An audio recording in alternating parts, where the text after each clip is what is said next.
Hi everyone, thanks for tuning in to my channel Huub Hildenbrand Guitar Academia.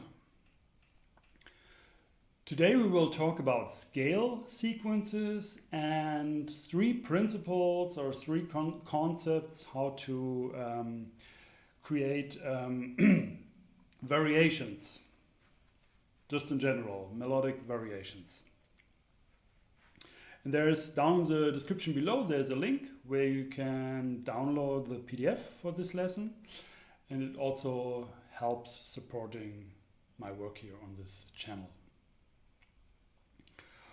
Okay, so I have like different things here to talk about.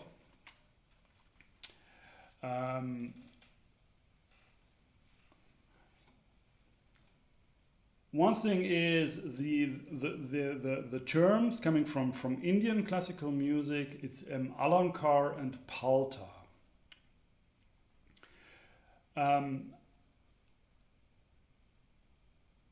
There are some terms which are actually not really like they have not a very strict definition in Indian music. Like there are some gurus, some teachers who say, okay, that's that. Alankar actually just means ornament. Just in general, it's like a and it can be actually a lot of stuff. I mean, and it also can be a scale sequence, and that's actually the term. What I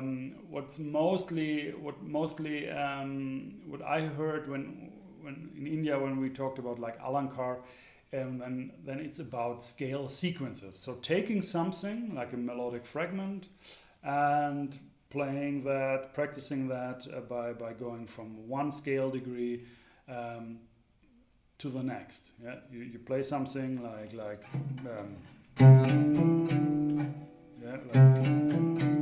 for example, that's a phrase. That's to make an Alankar out of it. You go through the scale. So you play.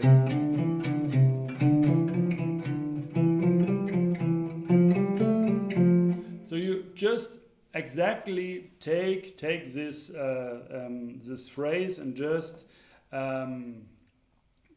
always starting from the next scale degree and just consider like to adjust the right intervals, that a minor second will become a major second and vice versa and so on. So it's just that. In Indian raga music, actually, like this kind of a sequence, it's mostly only possible in tat. That means you just take a strict, mostly like a 7-note scale. And like our Western church modes, like Dorian, Phrygian, or like harmonic minor fifth mode, or whatever, melodic minor, and you don't care about raga actually, because raga has a lot of additional rules, and there are some movements are really forbidden. So, for example, you can't go from the third degree directly to the second degree in one raga. So you have to avoid these movements. So if you just play Alankar, you probably really quick go make things in a way where they're actually wrong in a raga, yeah? Because it's forbidden. You can't do that and you can't do that. And so on. So and this concept of tat is just scale. You know, you have like Bilaval, for example. It's just a major scale, and it's going up sa re ga ma pa da ni sa sa ni da pa ma ga re sa, and you just play sa re ga ma ga re, and so on. You just make a plain sequence out of that. All right. Palta means like musical. It's like more like a musical phrase. Paltas are the musical phrases, and in musical practice, in my teaching in India, it was when we talked about palta, it really had to do with the raga. So a palta is considering,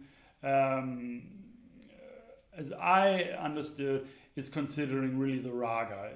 paltas are really the musical phrases in a raga, and still you can play scale sequences, so to speak, but you have to consider the raga. So if you go 2 steps up and 2 steps down, you have to consider that, for example, in the upward, in the Arohan motion, in a movement in a raga, maybe you have to skip a certain note. So you have to skip that note and then go to the next note. So, like for example, in Desh you have like the upward movement. If you have C Desh, then you have like, or let's take E Desh, then you have an open string. So the upward movement would be like,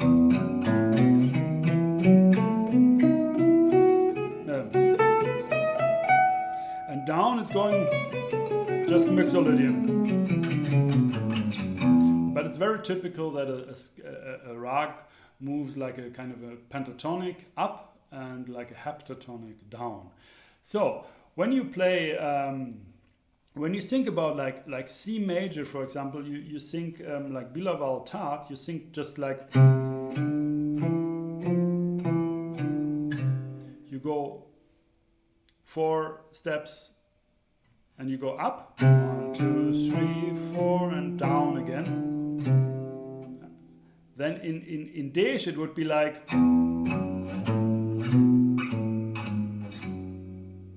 because up you have to skip the major third.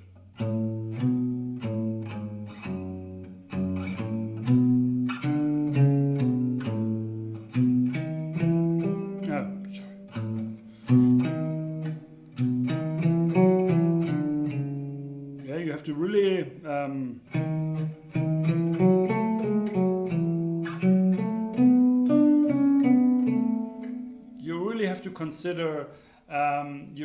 consider the Arohan and Avarohan, so the upward motion of the raga, the upward, the ascending form and the descending form.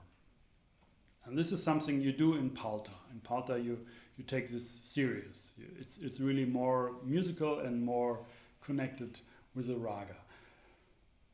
Okay, why I'm talking about palta and Alankar? Because this, what we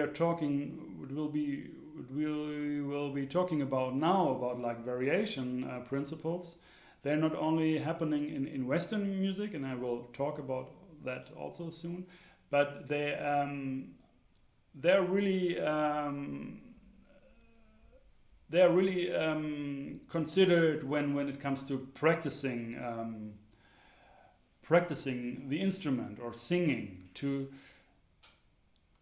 actually to get more free, to get more that the whole body and mind is really working, and you make yourself you practice to make yourself ready for improvising. And in improvising you need the ability to really quickly execute what you just think of, or what you heard in your mind, or that it's really that everything, like your whole body, thinking, fingers and everything, it's really working like in an instant together. And for that the idea is to practice as much, or I mean the ultimate goal, never reachable of course, would be like to practice all kinds of possible note combinations and play them, sequence them through tat, for example, just through the scale sequences. In Indian practice, in comparison to our Western practicing of scale sequences, you very often you have really longer phrases which you will sequence on any scale degree, and you really try to do all these kind of possible note combinations, and also like to play them also more quick, to really get very fluent and very that you really learn your technique and your quick syncing, because also for these sequences, of course, you have to sync. Huh? You have to sync to repeat the same thing on another scale degree. So you have to really understand each part, each limb or of this, or pala of each sequence. Pala, I don't know, maybe it's the wrong word, but anyway, you can group these sequences in Indian music into, you say, this is a 3 akshara, 2-note Alankar. 3 akshara is like syllables or beats. So three aksharas is like 1, 2, 3. So you play three beats, three notes or 3 strikes, three strokes, and 2 notes, just 2 different notes. So 3 beats, 2 different notes. Could be like C, D, C. Yeah, C, D, C. Or like 4 aksharas and 4 notes. Could be like C, D, E, F. Yeah, or 5 aksharas and 2 notes. 1, 2, 3, 4, 5, for example. Yeah, so that's a way how you can also like group or these different patterns, these different melodies, to have like a systematic approach to that. So that's the way it goes in Indian music, and to get all these different kinds of note combinations, and sometimes not caring too much whether that's really like very beautiful or less beautiful or whatever. It's just a possibility, and this possibility you practice that and you go for that, and then you learn it, and then your fingers are able to execute anything at any time. So that would be the goal. And so let's talk now about these different variation techniques.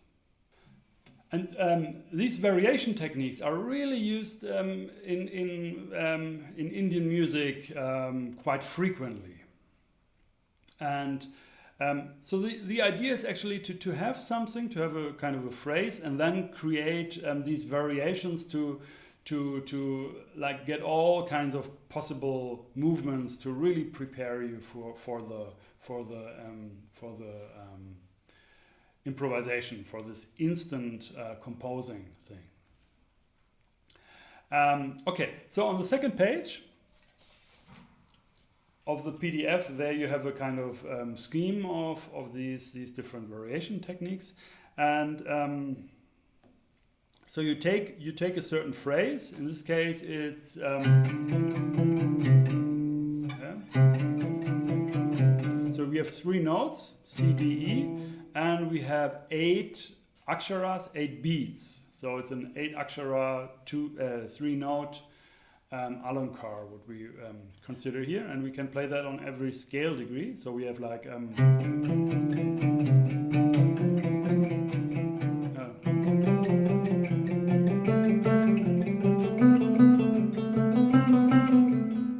yeah, so that's one form, and this is like the first. That's the original form. Now we start with that, so we call this prime. This is a prime form, and what we are talking now actually is it's very relevant actually in a complete different room of music in the Western 12-tone music, 12-tone compositions. So like Arnold Schoenberg, Webern, and these guys, and they're really the compositional idea, the capsule you're always working with is like a 12-tone row. It's like 12 tones, and all 12 notes arranged in a certain kind of a order, and that's called like a row. And when you compose something in the 12-tone compositions, you really you decide, you compose this row, this as a basis, and then you do these different variation techniques, which we will discuss now for the scale sequences. The same techniques. And in 12-tone music, it's quite interesting because also you build chords out of these rows, and you say like, okay, the first, second, and third note of the row will be arranged as a chord, and then there will be the fourth is maybe just a melody note, and then you have maybe a 5-part chord of the next 5 notes of the row. So that's actually quite interesting. I analyzed some music of Webern. And it's really interesting when you analyze that, how actually you see all these rows happening. So it's really like a very systematic approach to or like a systematic backbone of composition, which really the idea is to destroy tonality. Almost with every note, every new note destroys what came before. So that way you are in a complete. It's also called like atonal, but yeah, I could go more into that. I think atonal is not possible at all, because once you have one interval, you have a tonality, at least for this very, very short moment. But anyway, the idea is to always destroy tonality, to have a complete different kind of a sound, maybe more like different chord structures, different intervals, which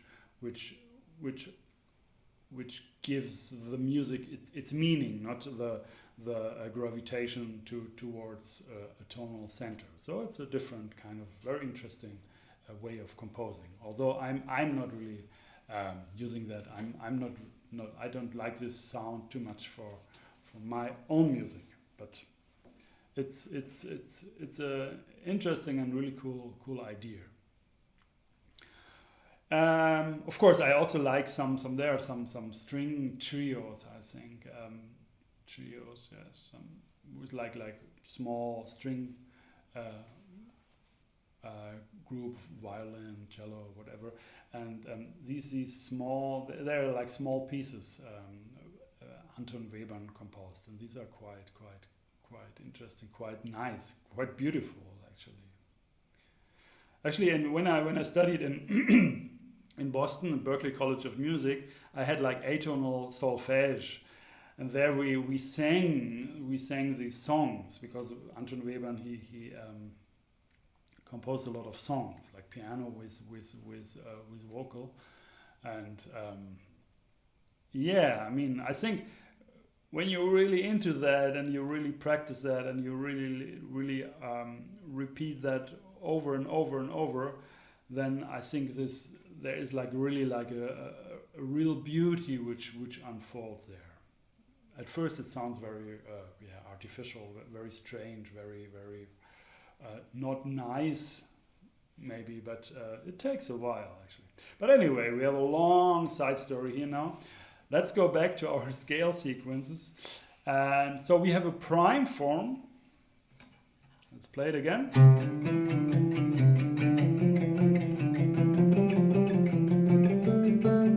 And so on.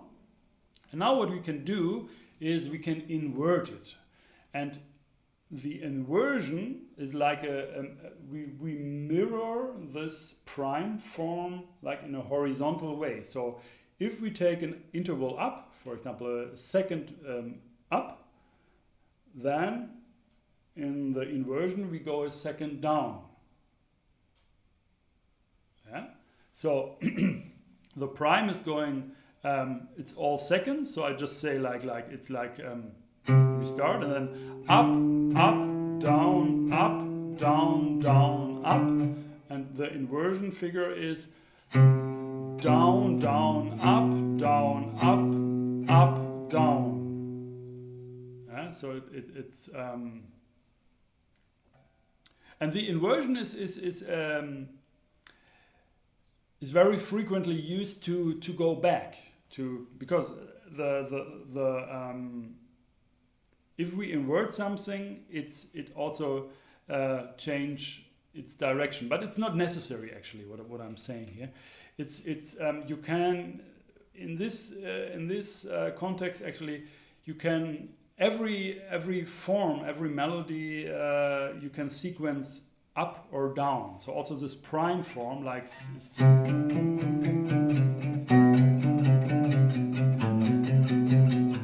yeah, you can also go down with that. Okay, so the inversion is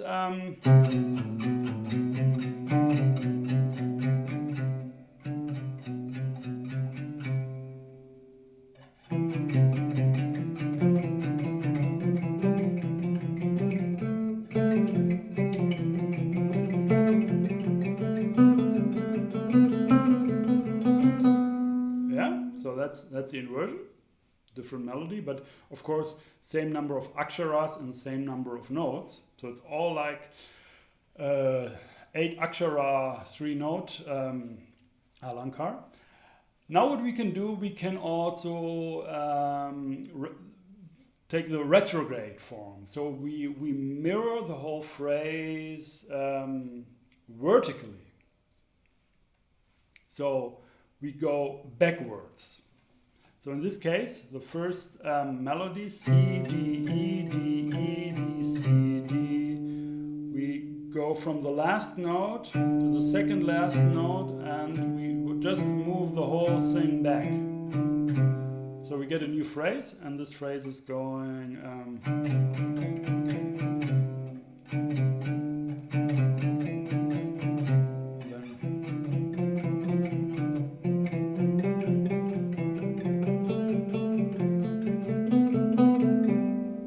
so on. So that's the idea backwards. It's like a vertical mirror. You have something, and then you have this mirror, and then the mirror mirrors that backwards. You know? Okay, and then you have a combination of both, of a horizontal and horizontal and a vertical mirror. So it's like a retrograde inversion, you say. And this retrograde inversion is you can come to that by in 2 steps, and the order of the steps doesn't matter. So you can first invert the intervals and then play it backwards, or you play it backwards and invert the intervals. So it doesn't matter actually how you come there. Of course, sometimes in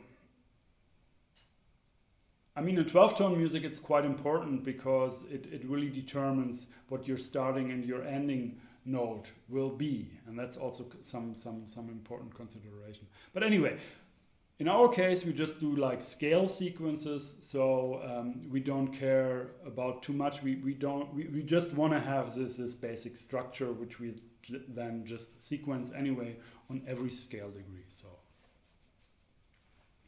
yeah, so when you see that on the page, like the first, the left ones, the prime and the inversion, they both start with C, and the right ones, the top one starts with D, and the other retrograde inversion with B. It doesn't matter actually. It's for our purposes, for scale sequence, it doesn't matter. We can take all of them, just the basic structure, and start from C.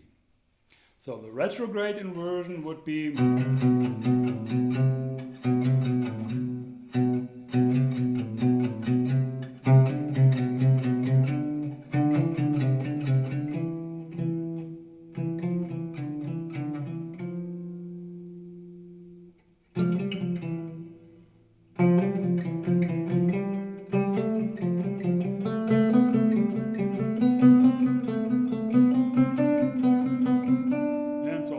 down.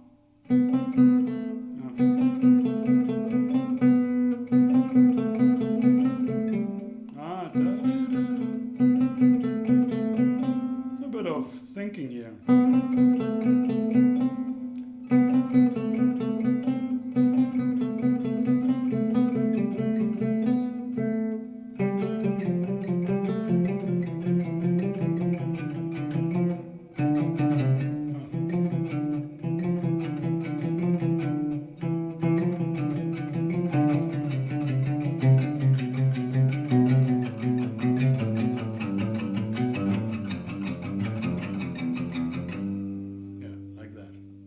So you see, you have like you have one form. You take one form, which you somehow compose, and you're thinking about, okay, how many notes and how many beats. Yeah. So the number of beats can be a consideration if you, for example, if you work on odd meters, like you have a 5 or a 7 or whatever, then you think, okay, I want to find a nice scale sequence in 5, and okay, and how many notes? Mostly like the notes should be like close together, yeah, in a like a kind of a tritonic or in a tetra chord, or like a pentachord or hexachord, just scale like a scale-wise cluster, and normally. But anyway, you can do everything. You can do all kinds of intervals and whatever. But usually you don't take too much like leaps or something like that, because, or you can take actually leaps. For example, in this when you play like a for example a 7-note or 8-note Alankar, 8-beat Alankar. So 1, 2, 3, 4, 5, 6, 7, 8, and then you go to the next step.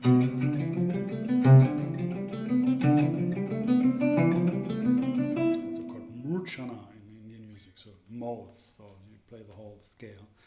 Then you have this leap backwards to the starting point, to the next scale degree, but you do not really think like this is my like as a kind of scale sequence. This is more like interval practice, I would call that. It's more like you want to play like the 7s or the 6s, or you feature a certain kind of an interval, and then you do like sequences with that. Normally, like scale sequences are also mostly scale-wise motion. Okay, and these variation procedures, these inversion, retrograde inversion, is also something you can use for composition. Yeah? If you compose a melody or just a few notes or even a whole melody, whatever, you can think about applying these variation techniques to think, okay, I can play it upside down, I can play it backwards, and I actually quite often when I compose something and I have maybe just 4 or 5 notes or maybe even a whole melody, I'm just thinking in that direction, and I try to I will just play it backwards, or I mean like invert the intervals, or do both, to do these variation techniques, and then I listen to that and think, does it sound good? Can I use that in my composition? Because I like very much this idea of that everything is related, and also when you have all these classical composers, they think quite a lot about that stuff. And also with Bach, for example, you see that also this I would say like more mathematical thinking is also there, to, in a way, you have something and then you wanna just take that and just make variations of that. So you find other musical material, other melodies, which are very much connected to this, what you already have, yeah, in a mathematical, in a logical way. But of course, creating a very often a very different sound. But yeah, something is very different. Something is very same or similar. So. I think it's a great concept just to think about sometimes. If you have something, just do these variation techniques and listen whether you can maybe use that, and maybe you go on with a composition, with a melody by taking just the inversion form or the backwards form, and then you know, oh, okay, I just did this this approach, and that led me actually to all that music I came up with. So that's really really connected on a higher, or on a like a mathematical level. So it's really like it belongs together very strongly. Although sometimes you do not really hear that. I mean, it's like yeah, it's like just. It's actually just another door which to get creative with, you know. So it's like a way of creation. You have something, and then you have some tools. So you know, I have that, but I can just easily make like more material out of that. Yeah. So you take these the rules or concepts which are in the material you're working with, and just arrange them in a different way. You can think it's also like a maybe more of a philosophical thing, but of course this like the musical. I mean, you always in music. You're really striving for, like, in a way, like a unity, you know, that the composition you compose at the end is like one thing, and that everything in that composition is really really connected, really strong. It's not like this idea and that idea and that idea, but that in a way there's an idea and the next idea comes out of that. So this kind of principle of variation is a kind of that approach, actually, that kind of thinking. All right, so that's it for that lesson. We talked about a lot of very different stuff about like Indian terminology, like aksharas and palta and alankar, and like scale sequences and these variation techniques, and 12-tone music and composing and improvising, and yeah, I hope it wasn't too messy, the whole thing. I hope you could follow that, and you got something out of that. So if you like these lessons here on Guitar Academia, please don't forget to subscribe to my channel, and there's also a video uploaded every week, so click the bell, then you get notifications. Yeah, and also you can support my channel by downloading the PDF, of course, but also there's a possibility to donate. Just follow the link in the description below to my website, hupildenbrand.com, Guitar Academia. There you find a button where you can donate to support my work here on this channel. So thank you very much. Thanks for watching. My name is Hupildenbrand.